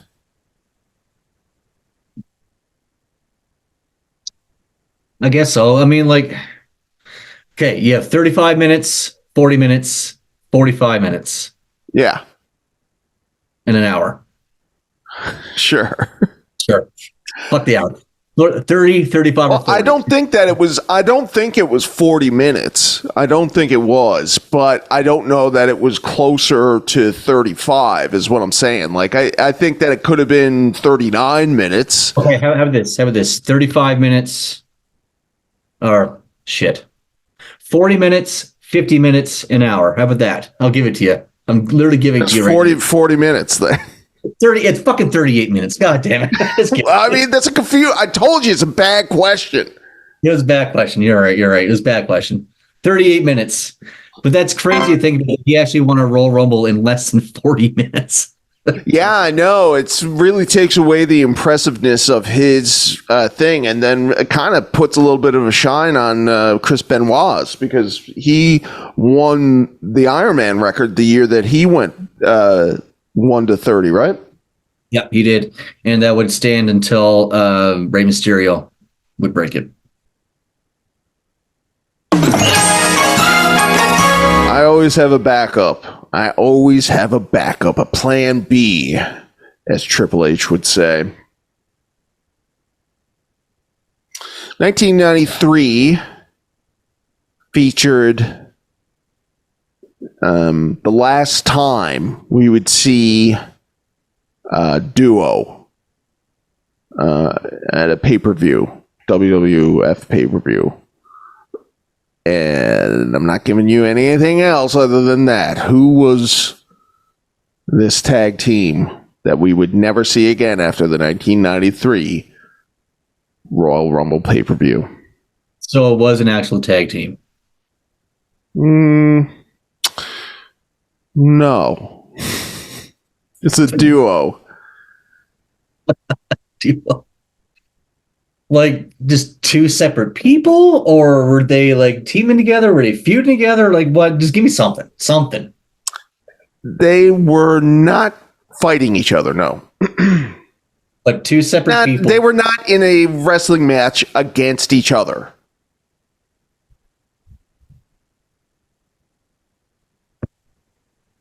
Not in a wrestling match against each other. A duo. That we knew is the last time you would ever see them together on a WWF pay-per-view. It is not a real tag team. No. Jesus Christ.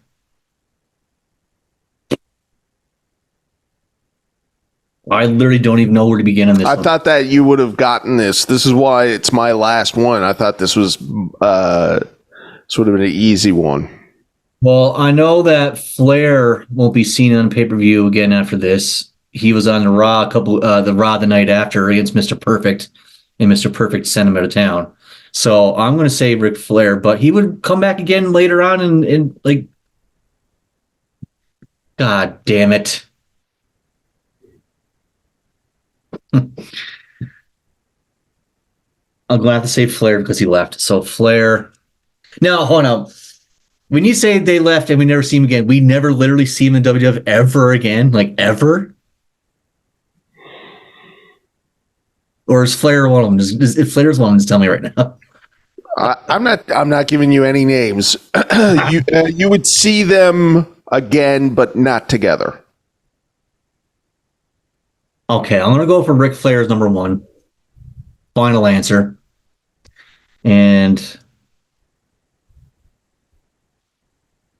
oh my God, Perfect would stick around.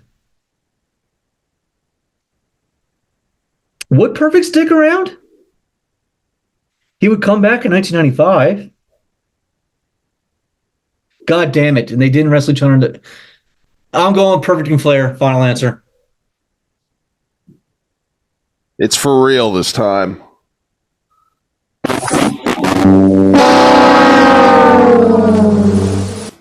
Royal Rumble is the last time that we would hear from commentary duo Bobby the Brain Heenan and Gorilla Monsoon. That's good. I didn't even think about commentary. I thought that that's what you were going for. I thought that you were going to say Flair and Heenan, and I didn't want to give you anything, but I thought that was going to be your guess, was Flair and Heenan. Cool. Good one. Good question. I guess that means I lose, huh? It does. Well, I mean, I guess, yeah, I think so. Yeah. I think so. And so, Aaron, with that and me being the winner, that moves you to the very top now of the six labors. Oh, you get to keep your belt because the punishment before losing your belt is called Dealer's Choice. And you're going to wish you could give up your belt after you hear what I get to do. Are you ready for this? I'm ready for this. With Dealer's Choice, the other person, so if roles were reversed, whoever the winner will say, gets to pick the topic we cover on next week's episode. Is that it? We're doing the Reign of Terror Part 2, ladies and gentlemen. Oh, God damn it.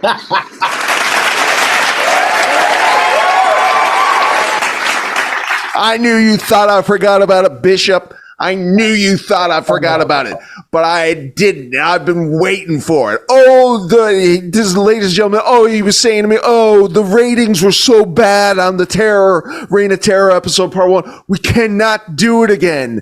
We were going to reformat the entire thing. Yeah. Well, guess what? We're doing it. And you know what? I might even say we're redoing it. Maybe I'm thinking now that we're in a visual capacity that seeing this is believing. So it might even be a redo of Reign of Terror Part 1. But that's next week, ladies and gentlemen. It will not be a redo of the Reign of Terror Part 1. I guarantee it. God damn it, Condon. Are you trying to kill our audience? We just made over 2,000 views. We're going to drop right back down to 30 after this. Oh, my God. I don't know, dude. I guess you should probably be a little bit better with your wrestling trivia if you didn't want to ruin our momentum. Sorry, Bish. I don't even want to do the research for it. Oh my God.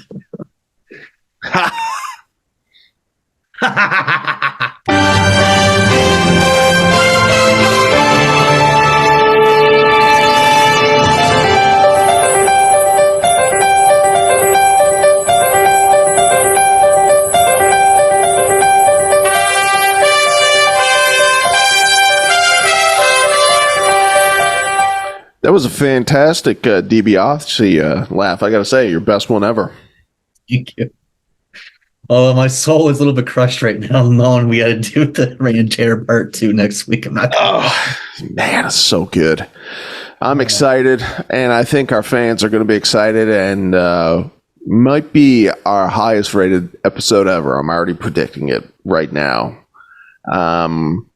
So that to look forward to next week. And, we used to do this a lot more where we would tee up what we're doing next week, and people loved that. So we're getting it, we're getting in the right place here in 2024. We're organized. And so Reign of Terror Part 2, last we left off, it was Booker T's devastating loss at Mania 19. So we will pick it up after there, and I don't know how late we go. I guess we'll discuss that, but what a reign. Aaron, let's talk about some good stuff, though. Some better stuff, I should say. What is in the news this week? What is in the news this week? Oh, yeah. Sasha Banks' name is in the news this week. Where is she going to go? Is she going to go WWE? Is she going to go to AEW? Fuck, who knows? But she's going to be signing somewhere really soon. The rumors are running rampant. I thought she was going to AEW, personally, but apparently a couple reports have come out that she might actually be going to the WWE now. So we'll see where she shows up. Where do you think she should show up? Is that what it's saying now? I think that she's going to AEW, but it's just I personally don't care. I don't think that she's going to be a needle mover, but from what the reports online are, her fan base apparently is rabid. So maybe we will, but I've never been a huge fan of Sasha Banks. I don't think that she can cut a promo, as we'll see wherever she debuts. But I hope she gets paid nonetheless. This thing with women's wrestling, I find it like a little disingenuous because I don't think it's women fans that are going around harassing people on behalf of Sasha Banks. Maybe I'm wrong. I mean, Taylor Swift fans, Swifties go around doing it, so it's not like it's above or below women to harass people that they're huge fans of. But I think that her fans are mostly dudes that are just in love with her. Because I think that if she had a huge female fan base, it would mean that she would have to be a better wrestler. So I don't think she's as good of a wrestler as Bayley or as Charlotte, and I don't think she's as good of a promo as Bayley or Becky. So, yeah. So anyways, she was posting some stuff with Triple H on in the background. Naomi's been reported that she's going back. But I don't think it's happening. I think it's AEW. I also think it's AEW as well.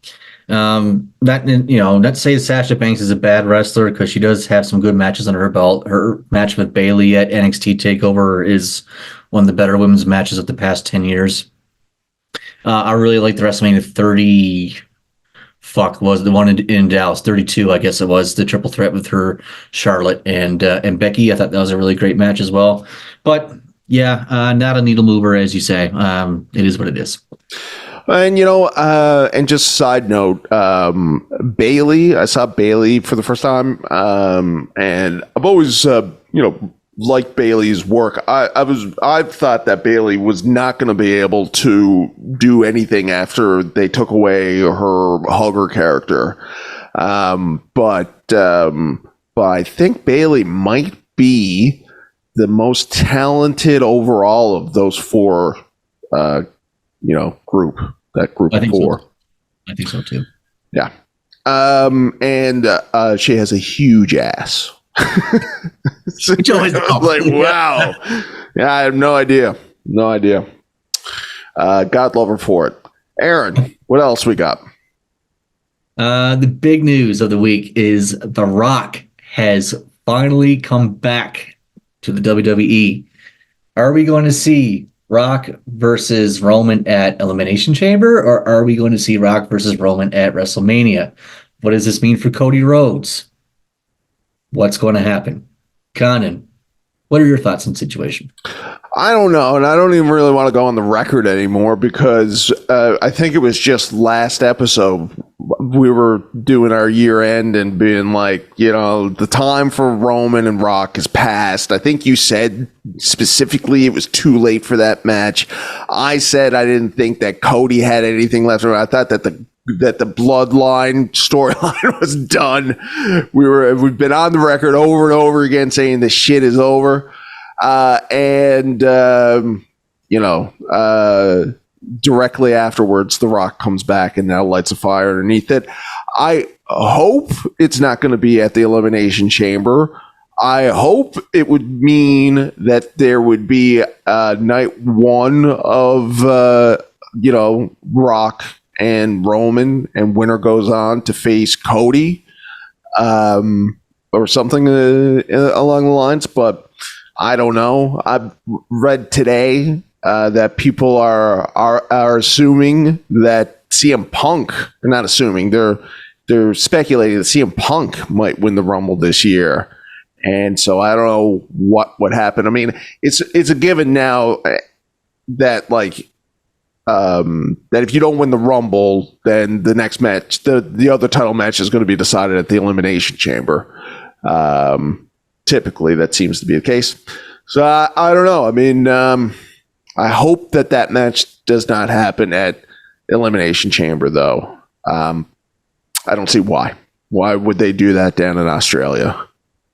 Well, The Rock's been promoting himself to Wishy Kids that he's going to Australia, so I think the match is going to happen down there. What I think is going to happen, Punk is going to win the Rumble. He's going to go on to face Seth.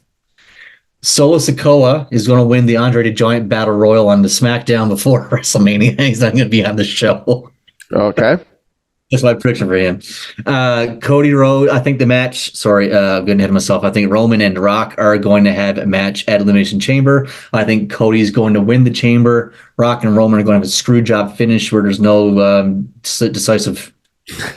It's because you did thumbs up. I was watching the other day that when you did the thumbs down and it started raining. I don't know how you do that. All right, anyway. I don't know. So Cody wins the Chamber. It's going to be a 3-way match at WrestleMania. Rock, Cody, and Roman. That's my opinion. Okay. I don't like that. I don't like that for some reason. But it makes sense. I'm because I don't know. I mean, is The Rock The Rock is up there in age. He hasn't done it in a while. Everybody knows that you got to get your cardio up and get back into ring shape. And he was sucking wind pretty heavily after that elbow drop on Jinder Mahal. So I don't know if so it would make sense that there would be a triple threat because he wouldn't have to do as much. But him doing 2 matches, I don't know. But I hope so. I hope he's at WrestleMania. Do you know why, Aaron? Why, Conan? Why do I'm going to let you do it. Here we go. It's because of this big thing that you've been teasing the entire episode and doing it like a pro, like a real broadcaster. So I think it's time now that we finally do the big reveal and on your time.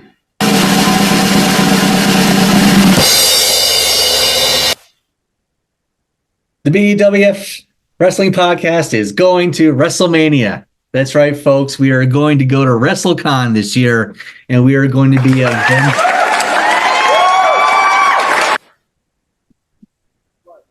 WrestleCon. We will be there.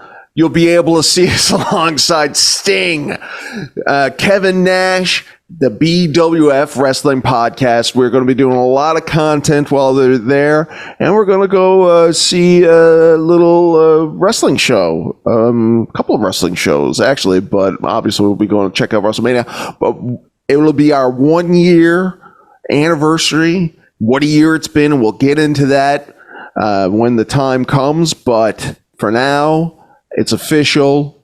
The tickets have been booked. It's happening. WrestleMania 40 in Philadelphia. It's your boy Bish and the Con Man. Just came up with that. Bish and the Con Man. That's good. That's good. All right. As you said, yeah, we're going to be doing some live streaming down there. We're going to have all kinds of interviews. Hopefully, Kevin Sullivan and Andrew Anderson have been nice enough to say that they'll live cast podcast down there with us and get people like Gangrel and hopefully some Nasty Boy or whoever else is around. Hopefully we can have some chats with them. Any fans, any of you who are around our booth, please come around, say hello, get yourself on the BWF Wrestling Podcast and get yourself some merch, maybe a sticker or something like that. Who knows? Business cards. We're going to have all kinds of crazy shit. All right, and we're going to be talking about this trip as we plan it. And I'm glad that you brought that up. And I was going to text you about this.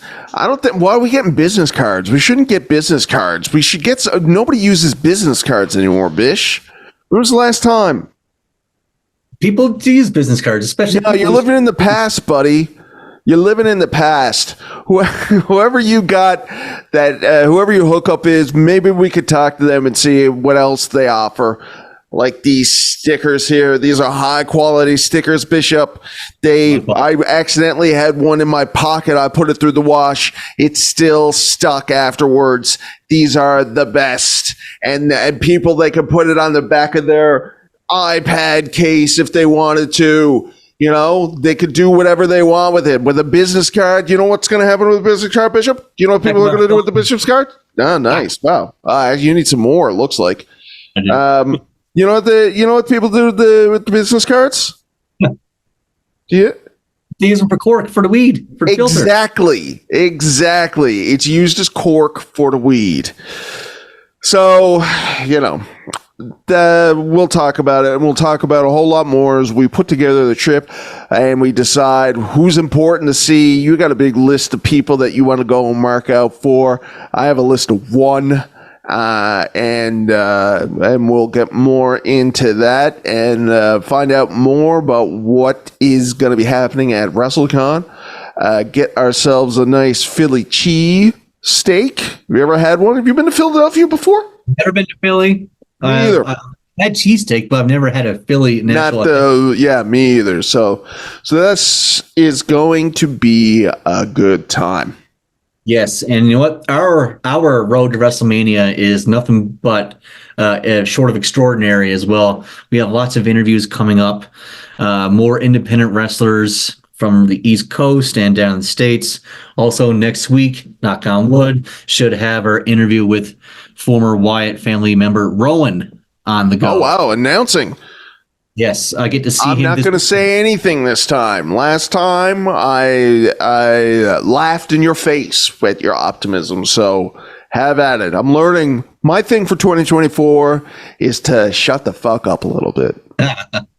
Now, this interview with Rowan is not going to be an extensive interview like it was with Kevin Sullivan. It's literally just going to be a few questions, short, bam, bam, bam kind of thing. But still, Rowan has agreed to come on the show, answer these questions, and yeah, it should be great. I can't wait, especially in my opinion, to have somebody on the show that's going to be a future Hall of Famer. One day he will accept that award for the Wyatt family. We all know it, so it'll be cool. Yeah, that would be kind of like Ringo, being the person that accepts some major award on behalf of the Beatles. Sure. I like Ringo. I think Ringo's the most well-adjusted of all the Beatles. Yeah. But really looking forward to that. Looking forward to how you go about it. Yeah, I haven't really thought about how I'm going to do it yet. I'm kind of like, do I go kayfabe and being character, or do I legit just ask him like legit questions? Maybe even a little bit of both. I have no idea. So see what feels natural. He seems like he's a nice guy, and you come off as a nice guy as well. I know the truth, but you come off as a nice guy as well. That's the main thing. Right? So I think that'll work out great. Aaron, before we go, I just got to say that if people out there want to follow us, you got to like and subscribe and put the notifications on for the YouTube channel. Go to the BWFpodcast.com website to see all the previous stuff, the archives, mostly the audio stuff, which we have not been updating, and I keep on remembering that we should be doing that. I know it's Spotify anyway. It's all better YouTube these days. It's fine. That's right. Friendship with Spotify is over. New best friend is YouTube. And that's all I got to say. Aaron, thank you again for another lovely week. It looks like 2024 is going to somehow even be better than last year. Yes. I cannot wait to see where we are a year from now. Well, don't go wishing away the year, okay? No. Not. I don't want to wish away the year for any. No, I want to stop and smell the roses, enjoy this journey that we're all taking together. As I said, everybody out there is going to see how we're putting together a trip from the base up. If anybody of you have a podcast and are thinking about maybe doing something like this, or even just as a fan, a fan. Yeah, that's true. And we got a lot of people that have been asking us to do this cross-platforming stuff. So this would be a good time. Good thought. Aaron, take us home, please. If you want to give us some money so we can interview Sting, Kevin Nash, Kurt Angle, Trish Stratus, and everybody else at WrestleCon, go to Ko-fi.com and give us your goddamn monies. We need it.